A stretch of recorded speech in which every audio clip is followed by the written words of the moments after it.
गुरुर्ब्रह्मा गुरुर्विष्णु गुरुर्देवो महेश्वर गुरु साक्षात् परब्रह्म तस्मै श्री गुरुवे नमः। नमस्कार, जोहार। मैं शशि शेखर इतिहास के नवीनतम खोज की तीसरी कड़ी में आप सभी दर्शकों का स्वागत करता हूं।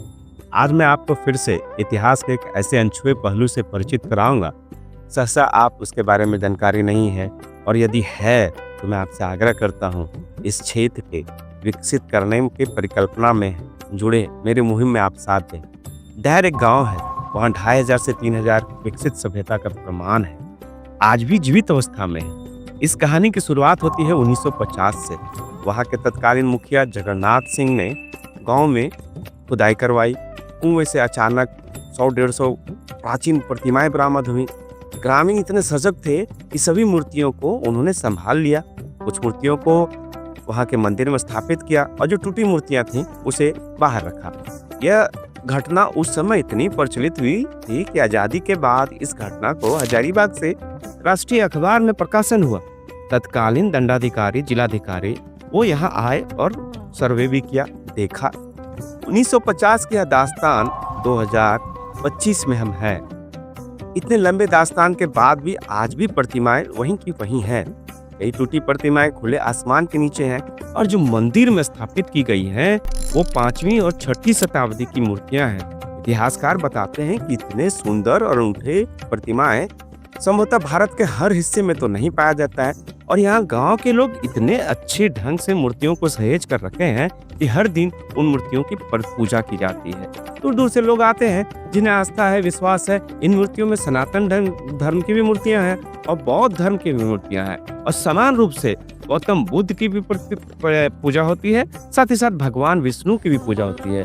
गौतम बुद्ध के साथ साथ वहाँ बौद्ध पैनल और कई चीज बरामद हुए। सनातन धर्म की जो मूर्तियां हैं आज वो अद्भुत है।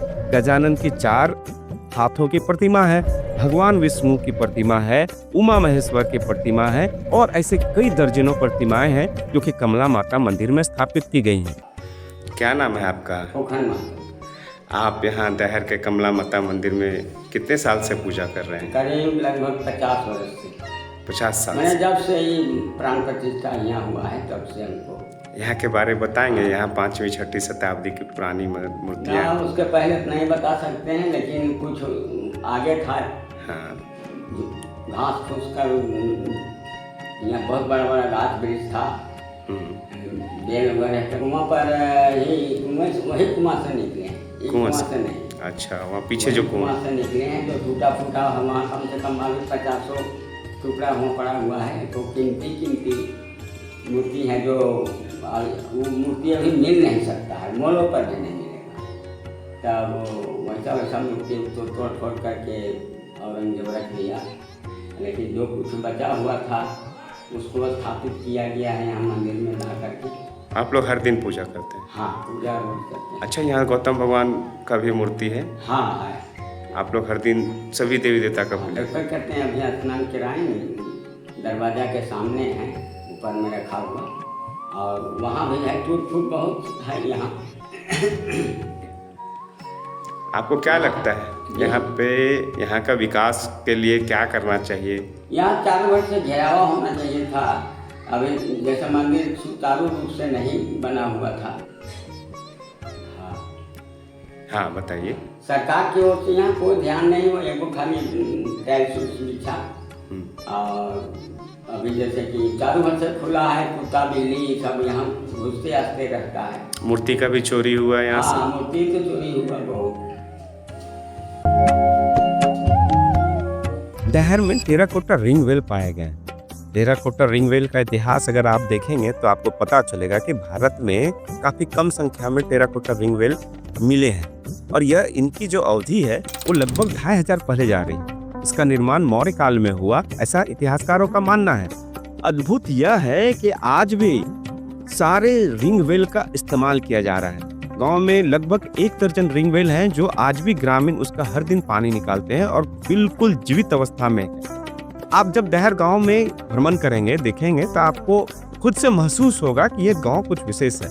इतने सारे जल स्रोत हैं महाने नदी से जो नजदीकी है, और साथ ही साथ घर घर कुछ ना कुछ खुदाई में बरामद हो जाता है, जिससे पता चलता है कि यहाँ काफी विकसित सभ्यता विद्यमान थी। तो इस मुहिम को आपका साथ चाहिए।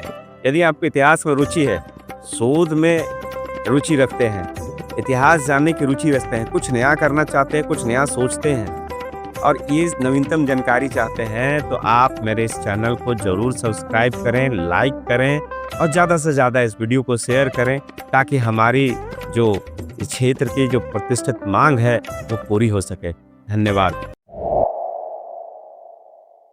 कोई स्थान जहां हजारों साल पहले शंखनाद गूंजता था, जहां महाने नदी की कलकल धारा के किनारे बौद्ध भिक्षुओं की शांति से भरी पदचापें गूंजती थी, जहां देवताओं की मूर्तियां पत्थरों में नहीं आत्मा में सांस लेती थी, जहां जीवन, संस्कृति, धर्म और विज्ञान एक साथ सांस लेते थे, उस स्थान का नाम है दैहर। इतिहासकार कहते हैं कि दैहर केवल एक गांव नहीं, यह एक संपन्न, विकसित और सुसंगठित नगरीय सभ्यता का केंद्र रहा है। यहाँ प्रशासनिक गतिविधियां होती थी, बौद्ध विहार थे, अशोककालीन स्तूप थे और विद्यानों का संगम होता था। यह भूमि ज्ञान, धर्म और दर्शन का वह संगम स्थल रही है जो आज भी महाने नदी के बहते जल में गूंजता है। प्राचीन शिलालेखों और संरचनाओं से यह सिद्ध होता है कि दैहर न केवल व्यापार और संस्कृति का केंद्र था, बल्कि यह एक राजनीतिक शक्ति भी थी। यहाँ से होकर राष्ट्रीय और अंतर्राष्ट्रीय यात्रा मार्ग गुजरते थे। यह वह समय था जब भारत एक वैश्विक केंद्र बन चुका था। यहाँ खुदाई में जो देवी देवताओं की मूर्तियां मिली हैं, वे मात्र पत्थर की आकृतियां नहीं हैं, वे तो एक समय की धड़कती सांसें हैं जो आज भी हमें अपने अतीत की महिमा से जोड़ती हैं।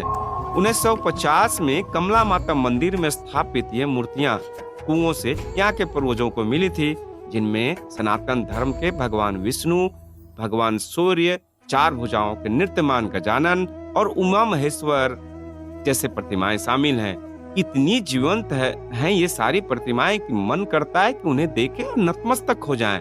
इतिहासकार कहते हैं कि ये मूर्तियां 6ठी शताब्दी की हैं, पर इनका सौंदर्य देखकर कोई भी ये कहेगा ये समय से परे हैं। का इस तरह से, लेकिन इसमें जो बंगला का जैसे वो और जाता है ना, वैसे ही है। इधर क्या होगा कि इधर पाल पीरियड का बहुत इन्फ्लुएंस होगा, इसलिए इस तरह की। ग्रामीणों की खुदाई से बरामद 100 से अधिक प्रतिमाएं उस समय की मूर्ति निर्माण की श्रेष्ठता और धार्मिक चेतना के प्रमाण हैं। वे मूर्तियां आज भी ग्रामीणों के आंगन से निकलकर भारत के गौरव को पुकार रही हैं। सबसे दुर्लभ खोजों में से एक है देवी मारीची की प्रतिमा, जो बौद्ध धर्म की एक अत्यंत दुर्लभ और शक्तिशाली देवी मानी जाती हैं। इतिहासकारों का मानना है कि इतनी जीवंत, प्राचीन और सुरक्षित मारीची की प्रतिमा भारत में दैहर के अलावा और कहीं नहीं है। साथ ही खुदाई में मिले गौतम बुद्ध के स्तूप, पैनल, बौद्ध प्रतीक चिन्ह, बौद्ध देव अवकलितेश्वर बताते हैं कि यह स्थान ध्यान, ज्ञान और करुणा का केंद्र रहा है। दैहर की यह बहुधार्मिक उपस्थिति यह दर्शाती है कि भारत का अतीत धर्मों के असह अस्तित्व और साझा सांस्कृतिक जीवन का अद्भुत उदाहरण रहा है। विडम्बना देखिए, जहाँ कुछ मूर्तियां मंदिर में सम्मान से विराजमान हैं, वहीं कई मूर्तियां आज भी खुले आसमान के नीचे बारिश में भीगती, धूप में तपती और समय के थपेड़ों से जूझती हुई पड़ी हुई हैं। ग्रामीण बताते हैं कई मूर्तियां चोरी हो गई। मूर्ति का भी चोरी हुआ यहाँ से। मूर्ति तो चोरी हुआ बहुत। कई खंडित हैं, पर फिर भी उनमें जीवन है। शिलालेख, शिलाखंड, पैनल, देवी तारा, गौतम बुद्ध आदि के बैठने के नक्काशीदार पत्थर सब बिखरे पड़े हैं खुले आसमान के नीचे। मानो इतिहास खुद पुकार रहा हो, मेरे टुकड़ों को खोजो, उन्हें जोड़ो, मुझे एक बार फिर जीवित करो। क्या यह समय नहीं है कि हम इस धरोहर को बचाएं, एक यहाँ म्यूजियम बने, शोध हो और ये प्रतिमाएं फिर से गौरव पाएं। दैहर सिर्फ एक पुरातात्विक स्थल नहीं, एक जीता जागता तीर्थ है जो श्रद्धा, संस्कृति और सभ्यता का संगम है। लेकिन रुकिए, दैहर की कहानी सिर्फ पत्थरों की नहीं है। यहाँ मौजूद है 2500 साल पुराने जीवित जलकूप, जिन्हें टेराकोटा रिंग वेल कहा जाता है। जी हाँ, ऐसे कुएं जो मौर्य काल से भी पहले बने और आज भी जल दे रहे हैं। सभी की एक समान परिधि है और गहराई 35 से 40 फीट है। सभी कुएं जामुन की लकड़ी से टिके हैं, आज भी जिंदा हैं। इन कुओं की निर्माण शैली हमें बताती है कि उस काल में जल प्रबंधन विज्ञान कितना विकसित था। यह तकनीक आधुनिक समय में भी स्मार्ट जल प्रणाली का बेहतर उदाहरण बन सकती है। भारत सरकार द्वारा वित्त पोषित इस खोज में विश्व भारती विश्वविद्यालय शांति निकेतन के डॉक्टर अनिल कुमार और IIT ISM के डॉक्टर अंशु माली, डॉक्टर संजीत पॉल की टीम ने सभी कुओं का आधुनिक तकनीक से 3D mapping, drone survey, remote sensing के जरिए पूरा अध्ययन किया। उन्होंने जल के सैंपल लिए, जियो टैगिंग की और पाया कि ये जल स्रोत सिर्फ कुएं नहीं हैं, ये उस सभ्यता की जीवित नसें हैं। उन्होंने बताया कि इन जल स्रोतों के माध्यम से उस युग की वैज्ञानिक समझ, तकनीकी दक्षता और पर्यावरण के प्रति संवेदनशीलता का पता चलता है। इन कुओं का संरक्षण न केवल इतिहास को सहेजेगा बल्कि वर्तमान और भविष्य की जल समस्याओं के समाधान की चाबी भी बन सकती है। डहर गांव के बुजुर्ग कहते हैं, 52 कुआं 53 गली। एक कहावत है जो अब इतिहास का सटीक वर्णन बन गई है। आज भी दर्जनों परिवार जैसे रामचंद्र महतो, त्रिलोकी महतो, रंजीत सिंह, गोविंद महतो, सुरेश दांगी और अन्य इन कुओं को बड़े सहेज कर इस्तेमाल करते हैं। यह परंपरा पीढ़ी दर पीढ़ी चली आ रही है, जो इस क्षेत्र की सांस्कृतिक निरंतरता और जीवंत इतिहास की पहचान है। ऐसे जल स्रोत जो पीढ़ियों से जीवन दे रहे हैं और आज भी संरक्षण की पुकार कर रहे हैं। दोस्तों, डहर एक चुप शहर है जिसकी मिट्टी में भारत की आत्मा है, जिसके पत्थरों में इतिहास की आवाज है और जिसके जल में समय की धारा बहती है। अगर हमने डहर को पहचान लिया तो हम भारत को उसकी खोई हुई पहचान लौटा सकते हैं। यह समय है कि डहर को म्यूजियम मिले, संरक्षण मिले, शोध मिले, मंच मिले, प्रसिद्धि मिले, ताकि जब अगली पीढ़ी डहर का नाम ले तो गौर से कहे, यह वही भूमि है जहां सभ्यता ने पहली सांस ली थी। धन्यवाद।